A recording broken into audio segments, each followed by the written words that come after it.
Gars, j'espère que vous allez tous bien. Content de vous retrouver aujourd'hui. Petite vidéo avant match. Le Barça qui va jouer déjà. C'est vrai que normalement on a l'habitude que le match soit le samedi ou le dimanche. Mais voilà, vous connaissez l'histoire maintenant. Ils ont mis le match en retard contre Osasuna. Demain, jeudi, le Barça jouera ensuite déjà dimanche. C'est comme ça, il va falloir faire avec. Sans Rafinha, sans Araujo aussi, qui n'a pas joué d'ailleurs. Petite info comme ça. Araujo n'a pas joué avec l'Uruguay hier. Mais le temps qui rentre, le voyage, l'avion, le décalage horaire, bref, en théorie, Araujo et Rafinha ne seront pas de la partie. On va voir un petit peu d'actualité qui devrait jouer ce match avec un 11 probable. Et pour finir, je donnerai un pronostic pour ce match. D'ailleurs, pour tout ce qui est pronostic, ça se passe avec Unibet. Unibet vous offre justement 100 euros de bonus après votre inscription. Profitez-en avec le lien qui est dans la description. Bon, la cote du Barça n'est pas très élevée. C'est normal, le Barça est un gros favori maintenant. Mais il y a d'autres petits paris intéressants à faire, comme par exemple jouer sur les buteurs. Je proposerai un pari un petit peu plus tard.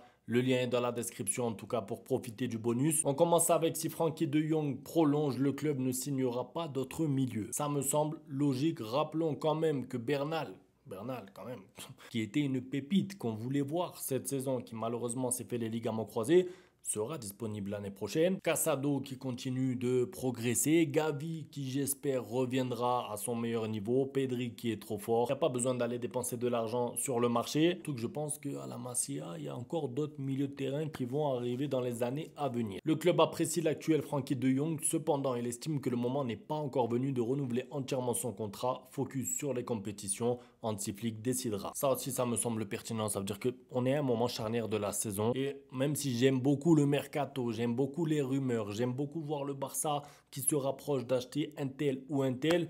La vérité, c'est que là, il y a des matchs beaucoup plus importants que ça dans les jours qui arrivent. Alors, j'ai vu le Real Madrid qui va sûrement faire Arnold, arrière droit de Liverpool. L'Atlético Madrid qui va sûrement faire Nunez aussi. D'ailleurs, Liverpool qui va perdre quand même des bons éléments, surtout quand on sait que Salah prend de l'âge. Donc oui, on a envie de dire, bon, et le Barça, c'est quand qu'ils vont acheter un joueur, mais c'est pas du tout la priorité.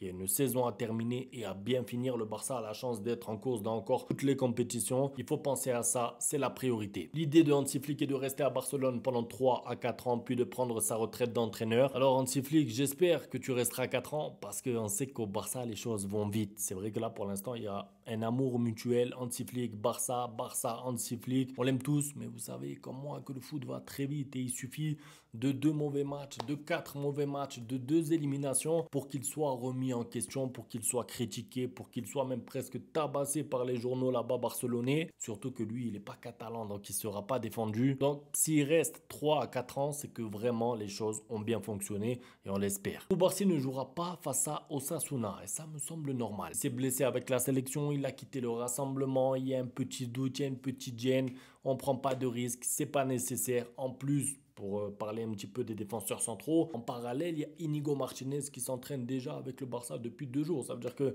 à la base, on avait peur que Inigo soit pas là, que Koubarsi soit fatigué. Finalement, Inigo sera là et c'est Koubarsi qui sera mis au repos et c'est logique. Donc pas de Koubarsi, pas de Araujo, c'est pas grave. Tu as quand même de quoi faire une équipe cohérente. On reviendra sur ça plus tard. Barcelone prépare un nouveau contrat pour Ferran Torres jusqu'en 2029, même salaire et plus de bonus. Alors même salaire, moi ça me paraît élevé. C'est un joueur qui touche quand même 10 millions, je crois que c'est l'un des salaires les plus élevés de l'équipe pour un remplaçant. Voilà, moi j'aime beaucoup son apport en tant que remplaçant, il marque des buts importants, il a mis plus de 10 buts déjà cette saison, donc je dis pas qu'il ne mérite pas son argent, mais c'est presque le salaire d'un titulaire dans d'autres clubs, donc bon, à voir ce que fera le Barça. Barça Osasuna, maintenant un point sur le classement Liga, et pourquoi ce match est très important, parce qu'en fait c'est le match en retard qui peut vous permettre de mettre la pression sur le Real Madrid de manière incroyable. Pourquoi? Parce que si le Barça fait un faux pas là, le Real Madrid a encore son destin entre leurs mains. Ça veut dire qu'il y a un classico qui va se jouer, même si le Barça est fort, même si le Barça est favori.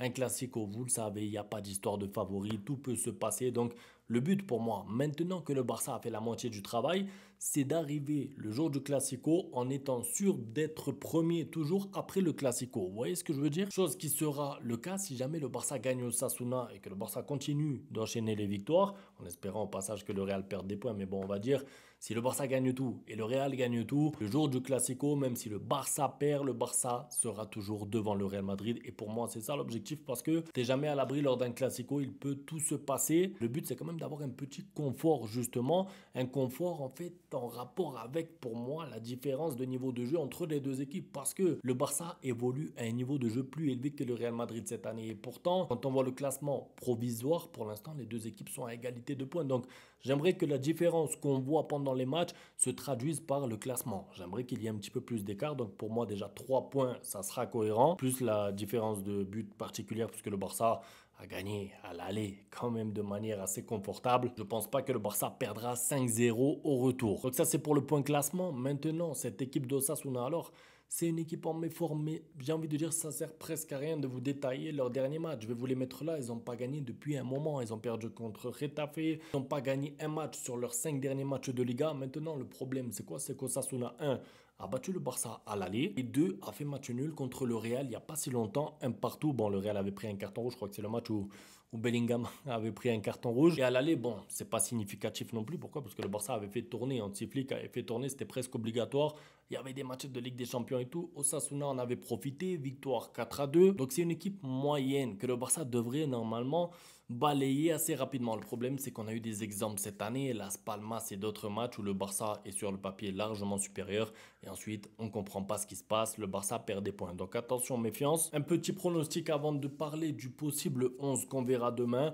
Alors, je vous ai dit, la cote du Barça est basse. D'ailleurs, ça se passe sur Unibet. 100 € offert avec le lien dans la description.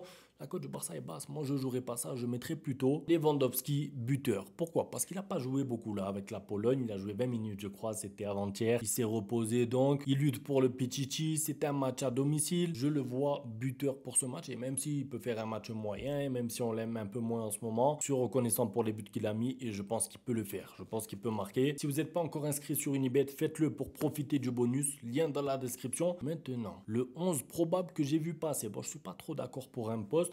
Je vous le mets là, donc Koundé, Garcia, Martinez. Pourquoi? Parce que je vous ai dit, Araujo n'est pas disponible, Koubarsi non plus, donc vous êtes un peu obligé pour la défense centrale. Par contre, Martin à gauche, non. Moi, je mettrais Baldé. Pourquoi pas? Baldé, il n'a pas joué de la trêve, il n'a pas joué avec l'Espagne, il n'était pas convoqué. Un milieu de terrain, De Jong, Dani Olmo et Fermin. Je ne sais pas trop pour Pedri ce que vous en pensez. Moi, je pense qu'il peut jouer parce que lui-même dit souvent qu'il est meilleur quand il joue souvent. Il était remplaçant avec l'Espagne lors du dernier match. Il y a quand même 4 jours entre les deux matchs, sachant qu'il a joué que 30 minutes pendant les prolongations.